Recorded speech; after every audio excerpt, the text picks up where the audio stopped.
পাটের মাছ দিয়ে মাছ এ মামা দৌড় আসলে মুরাই সুমন দাদা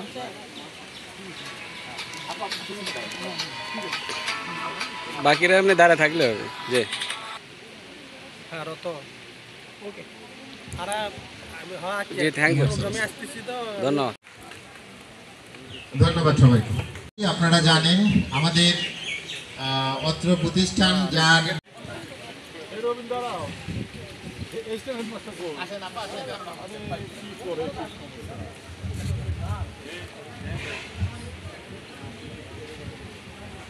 জি থ্যাংক ইউ স্যারদেরকে আরো স্টিকার আছে দেন সহজ করে উপস্থাপন করে দিই আর শিশুদেরকে সে জ্ঞানগুলো আহরণ করে নেয়।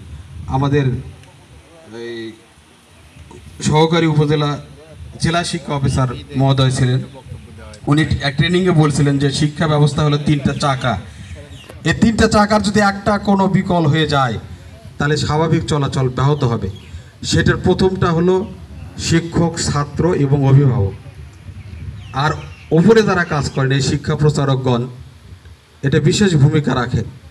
একটা চাকা যদি কোনো কারণে ক্ষতিগ্রস্ত হয় তাহলে শিক্ষার ব্যবস্থা ব্যাহত হয়ে যায়। আমরা শিক্ষক সমাজ দেখি যে সব থেকে শ্রেণীতে দুর্বল শিক্ষার্থীকে, অপারক শিশুকে শিক্ষকের সহায়তা ছাড়া কে পড়তে পারছে না তাকে আমরা টার্গেট করি, কারণ ওই শিশুকে যদি আমরা বোঝাতে সক্ষম হই তাহলে শ্রেণীর প্রত্যেকটি শিশুই বুঝতে পারবে। এই টার্গেট নিয়ে আমরা চলছি। আমরা প্রত্যাশা করব শিক্ষা প্রচারকগণ যারা আছেন তাদের সহায়তা নিয়ে প্রশাসনিক ক্ষমতা ব্যবহার নয়, ব্যবস্থাপনার মাধ্যমে যে জায়গায় আমরা বিদ্যালয়ে রাখছি সেখান থেকে উন্নতি করব। আপনারা জানেন আমাদের সদর উপজেলায় একসময় ছিল সমাপনী পরীক্ষায় পিছনের দিকটা ফার্স্ট। আপনারা শিক্ষক সমাজ এবং সদর উপজেলা শিক্ষা কমিটির সভাপতি সেই সময়কার চেয়ারম্যান মহোদয় আমাদেরকে নিয়ে বসছিলেন, বসে কিছু থিম আপনারা দিয়েছিলেন, উনি কিছু সমন্বয় করে এমন রেজাল্ট হলো যে পরের বছরই সদর উপজেলা ফার্স্ট হলো। আমরা শিক্ষকরা সম্মানিত হলাম, প্রতিটি বিদ্যালয়ে কম্পিউটার পেল, শিক্ষার্থীরা উপবৃত্তি পেল, ডিকশনারি পাইল। এটা একটা যেন একটা আনন্দ হয়ে গেল। তা আমি আমার উপজেলা শিক্ষা কমিটির সভাপতি এবং চেয়ারম্যান মহোদয়কে বলবো আমরা ভালো জিনিসগুলো গ্রহণ করব। আমরা যদি প্রত্যেকটি শিশু তৃতীয় থেকে পঞ্চম শ্রেণী পর্যন্ত কিছু না হোক যদি বাংলা রিডিং পড়াতে পারি, পড়ার যোগ্যতা অর্জন করাতে পারি, ওই শিশু কখনো ঝরে পড়বে না। একটু দেওয়ার জন্য অনুরোধ করছি। Thank you. এই পাশ থেকে গেলাম দুই দিকে এইদিকে আমাদের পক্ষ থেকে ছোট্ট উপহার স্যার, আমরা হয়তো আরো বেশি কিছু করার ইচ্ছা ছিল।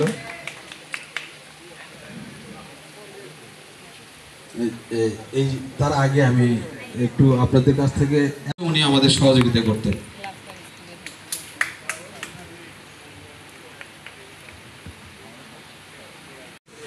শ্রদ্ধার জায়গা,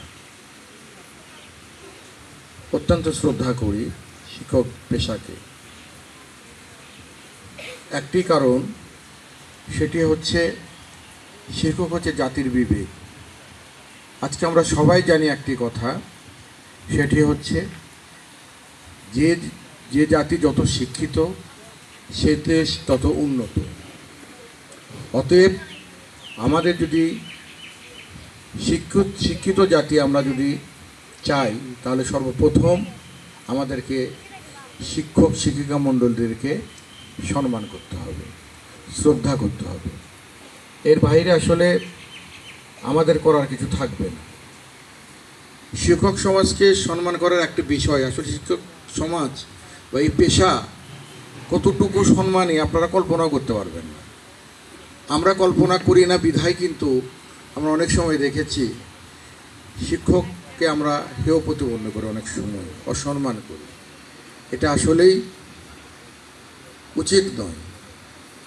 কেননা এই যে যারা এখানে রয়েছেন আপনারা কিন্তু সবাই শিক্ষক যারা রয়েছেন, এই পেশা কেন সম্মানী? আমি কেন এই পেশাকে সম্মান করব না বা শ্রদ্ধা করব না, বা কেনই বা করব না, এটার আমি কোনো উত্তর পাবো না, আমি উত্তর খুঁজে পাইনি। কিন্তু কেন করব এর উত্তর আমি পেয়েছি। কারণ আপনারা যখন শিক্ষক পেশায় প্রথম যেদিন যোগদান করেন সেদিন থেকে কিন্তু সবাই আপনাদেরকে স্যার ম্যাডাম করে বলে। আবার আপনারা যখন আবার অবসরে যান তারপরেও কিন্তু আমরা স্যার ম্যাডাম ছাড়া কিন্তু বলি না। পাশাপাশি যখন একজন শিক্ষক বা শিক্ষিকা মৃত্যুবরণ করেন, মৃত্যুর পরেও কিন্তু আমরা বলি অমুক স্যার অমুক ম্যাডাম। তাহলে এই পেশার চাইতে আর সম্মানের পেশা পৃথিবীতে আছে, শ্রদ্ধার পেশা কিছু পৃথিবীতে আছে। এটা যদি আমরা উপলব্ধি করতাম তাহলে আমার মনে হয় যে আমরা শিক্ষক শিক্ষিকা যারা যে পেশায় নিয়োজিত আমরা মাথায় তুলে রাখতাম। এটা কখনো আমরা উপলব্ধি করি না। আর সবচেয়ে আমাদের জন্য যেটি সমস্যা হয়ে দাঁড়িয়েছে বর্তমানে, বিশেষ করে যারা আগামী দিনের ভবিষ্যৎ, যারা শিক্ষার্থী, তাদের পাশাপাশি তাদের অভিভাবকদের যখন দেখে তার সন্তান খুব ভালো রেজাল্ট করেছে, বিসিএস দেবে, আমি দেখেছি বিসিএস যখন দেবে তার আগে যদি তাকে প্রশ্ন করা গিয়েছে তার অভিভাবককে, বা যে শিক্ষার্থী বিসিএসটা দেবে তাকে যে মানে কথা বলা গিয়েছে মানে আপনি কি হতে চান আগামী দিনে, আমি দেখেছি প্রায় 95% বলে প্রশাসনিক কর্মকর্তা হতে চাই, শিক্ষক হব, এরকম খুব কম শিক্ষার্থী বলে, কম অভিভাবক বলে। এটা অত্যন্ত দুঃখজনক। এটা আমাদের জন্য কষ্টদায়ক যে আগামীতে যারা দেশ পরিচালনা করবে তাদের মধ্যেও আমি শিক্ষক হব, শিক্ষক কত বড় একটা মানে সম্মানী পেশা, এটা কখনো কিন্তু উপলব্ধি করতে পারে না। কারণ একটাই, অন্য অন্য পেশায় গেলে দেখা যায় যে বেতনের বাইরেও অর্থ উপার্জন করা যায়, কিন্তু শিক্ষক পেশা এমন একটি পেশা, এই পেশায় সরকার থেকে যে বেতনটা দেওয়া হবে এর বাইরে আসলে অবৈধভাবে ইনকাম করার মতন কোনো মানে অবস্থান নাই। আমি আপনাদের সঙ্গে এই কথাটি বললাম, আমার সঙ্গে একমত কিনা আমি জানি না, তবে এটা দুঃখজনক এবং কষ্টদায়ক। যাই হোক, যে কথাটি আপনাদের বলতে চাই, আসলে আমি উপজেলা চেয়ারম্যান হয়েছি, আমার কখনো এগুলো মনে হয় না। কারণ আমি ছোট থেকেই মানে এ পর্যন্ত এসেছি, ছোটোখাটো একটা চেয়ারে আমি ছিলামই, যে কারণে মনে হয় একটা জিনিস যে আমি ওই জায়গাতেই রয়েছি, আমাকে ওইভাবেই কাজগুলো করতে হবে, এটাই স্বাভাবিক। কারণ হচ্ছে একটাই, ক্ষমতা হচ্ছে যে কোনো মুহূর্তে চলে যেতে পারে, অস্থায়ী, কিন্তু সম্পর্কটা হচ্ছে চিরস্থায়ী। আসলে আপনার মুখের দিকে তাকিয়ে আছে, আপনার নির্দেশনার অপেক্ষায় রয়েছে। আপনি যখন যেখানে যেভাবে যে কোনো কাজে আপনি সহযোগিতা চাবেন, আপনি পরামর্শ চাবেন, আপনার হাতকে শক্তিশালী করার, আপনার কাজকে ত্বরান্বিত করার জন্য এই 1000 শুধু নয়, আরও হাই স্কুল কলেজের যে শিক্ষকরা আছে তারাও আপনার সাথে থেকে আপনার গতিকে আরও ত্বরান্বিত করবে, এইটি আমরা বিশ্বাস করি। আসলে আমরা তো কিছু করতে চাই আজকের এই বিদায় অনুষ্ঠানে, বরণ অনুষ্ঠানে। আসলে বেশি কিছু বলার নেই, তারপরেও আমার এই ক্লাস্টারের যিনি সহকারী শিক্ষা অফিসার, আমার ওনার সাথে কাজ করার সৌভাগ্য হয়েছিল। আমি যতটুকু জানি আসলে মানুষের সাথে 2-4 দিন কাজ করলে তার সম্পর্কে ধারণা পাওয়া যায়। এই মানুষটি আমি দেখছি, ওনার যে অবস্থান, ওনার যে দায়িত্ব, সেটাকে উনি ওনার যে পাওয়ার, সেটাকে উনি কখনোই পাওয়ার মনে করেননি আমার জানা মতে। উনি ওনার নিজের থেকে সবসময় সহযোগিতা, শিক্ষক, শিক্ষা প্রতিষ্ঠান পরিচালনা পরিষদ, যে কোনো বিষয়ে দেখা হলে, কথা হলে উনি সবসময় সহযোগিতার হাত বাড়াইয়ে দিয়েছেন। আমি মনে করি এটি একজন শিক্ষা অফিসারের যথার্থ কাজ। পাশাপাশি আজকে যিনি আসছেন উনিও আমাদের পরিচিত, উনিও এই বগুড়া এলাকায় অনেক দিন যাবৎ শিক্ষার সাথে জড়িত। আমি মনে করি ওনার যে শূন্যতা সেইটা পরবর্তী যিনি আসছেন তাকে দিয়ে পূর্ণ হবে। আমাদের শিক্ষা অফিসার, সদর উপজেলা শিক্ষা অফিসার উনি চলে যাচ্ছেন।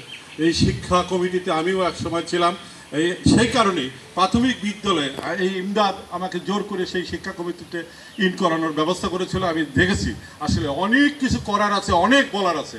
আসলে সেই জায়গায় যদি উপযুক্ত মানুষ না থাকে তাহলে আসলে কারোই কোনো কাজ সাধিত হয় না, শুধু হিংসা বিদ্বেষী বেড়ে যায়, কাজের কাজ কিছু হয় না। সেই কারণে আমি আজকের আমাদের উপজেলা চেয়ারম্যানকে বিশেষভাবে অনুরোধ করব, আপনার কাজগুলো, আপনার এই এলাকার উন্নয়নগুলো সাধিত করার জন্য আসলে ভালো ভালো মানুষগুলো দরকার। আমি বিশ্বাস করি আপনারা পেপার পত্রিকায় আজকে বাংলাদেশের প্রেক্ষাপটে নানা রকম বিষয় দেখছেন, নানা রকম প্রশ্ন আউট এক্স ওয়াই জেড, এইটা করছে কারা? নিঃসন্দেহে কোনো না কোনো খারাপ মানুষগুলো। আমি মনে করি আমাদের তারাও কোনো না কোনো শিক্ষা প্রতিষ্ঠানে শিক্ষা গ্রহণ করেছে, কিন্তু শিক্ষাটা উপযুক্ত শিক্ষা হয় নাই। যদি উপযুক্ত শিক্ষা হইতো তাহলে কিন্তু যার যার দায়িত্বে সে দায়িত্ব পালন করত। সেই কারণে একটি সুন্দর ব্যবস্থাপনা দরকার। এই ব্যবস্থাপনা যদি আমরা আমাদের বগুড়া সদর উপজেলায় করতে পারি তাহলে আমরা জোর করে বলতে পারবো আমাদের এই এলাকা থেকে এইরকম একজন খারাপ মানুষের সৃষ্টি কখনোই হবে না, এইটি আমরা বিশ্বাস করি। পাশাপাশি আমাদের এই শিক্ষকদের যে সমস্যা, আমাদের ইমদাদ সহ অন্যান্য শিক্ষক মণ্ডলী যে কথাগুলো বললো, আসলে আমাদের হতাশা, আমাদের চিন্তা চেতনা, আমাদের চিন্তা স্বপ্ন যেটাই থাক না কেন, সুযোগ যদি না পায় তাহলে হতাশায় পরিণত হয়। আমি বিশ্বাস করি আজকে আপনি উপজেলা চেয়ারম্যান, আপনি আমাদের বয়স অত্যন্ত আমার চাইতেও কম হলে, অনেকের চাইতেও কম হলে, কিন্তু এই বগুড়ার সকল মানুষ আপনাকে উপযুক্ত মনে করেছে। আমি বিশ্বাস করি আপনি আপনার বিচক্ষণতা, আপনার নেতৃত্ব, আপনার অবস্থান দিয়ে আপনি প্রমাণ করবেন আগামী 5টি বছরের মধ্যে এই বগুড়া সদর উপজেলার সর্বস্তরের মানুষ আপনার মানুষে পরিণত হবে, এইটি আমরা বিশ্বাস করি। ওনার সঙ্গে যোগাযোগ রাখবেন এবং যাতে সেই কার্যক্রমগুলো বাস্তবায়ন হয়, আমরা সেটা আশা রাখছি। আর এখানে যে আমরা যদি ক্লাস্টার ভিত্তিক আমরা সাধারণত প্রধান শিক্ষক, শ্রেষ্ঠ শিক্ষক শিক্ষিকা, বিদ্যালয় ম্যানেজিং কমিটি, এগুলো আমরা ক্লাস্টার ভিত্তিক করে বিদ্যালয় পর্যায় থেকে ক্লাস্টার পর্যায়ে, তারপরে কিন্তু উপজেলা পর্যায়ে হয়ে থাকে। এই কাজগুলো যদি সুন্দরভাবে আমরা করতে পারি তাহলে কিন্তু আমরা আসলে কে উপজেলার প্রধান শ্রেষ্ঠ শিক্ষক হবেন, সেই সময় কিন্তু যখন আমরা এই প্রতিযোগিতাটা হয় তখন কিন্তু কোনো ক্যান্ডিডেট খুঁজে পাওয়া যায় না। তো এইটা চর্চাটা যদি সুন্দরভাবে নিম্ন পর্যায় থেকে অব্যাহত রাখা যায় তো তাহলে এটা প্রাথমিক শিক্ষার মান উন্নয়নের জন্য অনেক কার্যকরী হবে এবং আমাদের শিক্ষকদের মধ্যে অনেক উৎসাহ উদ্দীপনা নিয়ে কিন্তু তারা কাজ করবেন। তো যাই হোক, আর এই পড়ন্ত বিকেলে আমি বেশি কথা বলবো না। এত সুন্দর একটা অল্প সময়ের মধ্যে এত সুন্দর একটা আয়োজন করা মাধ্যমে ভান্ডারপাইকা ক্লাস্টারের আমি সকল শিক্ষক শিক্ষিকা বৃন্দকে আন্তরিক ধন্যবাদ জ্ঞাপন করছি। আয়োজক ছিলেন সকলকে মোবারকবাদ জানিয়ে আমি আমার সংক্ষিপ্ত বক্তব্য শেষ করছি। ধন্যবাদ সকলকে। জয় বাংলা। এবং সেই সাথে আজকের এই অনুষ্ঠানের আমি সমাপ্তি ঘোষণা করছি। ধন্যবাদ সকলকে।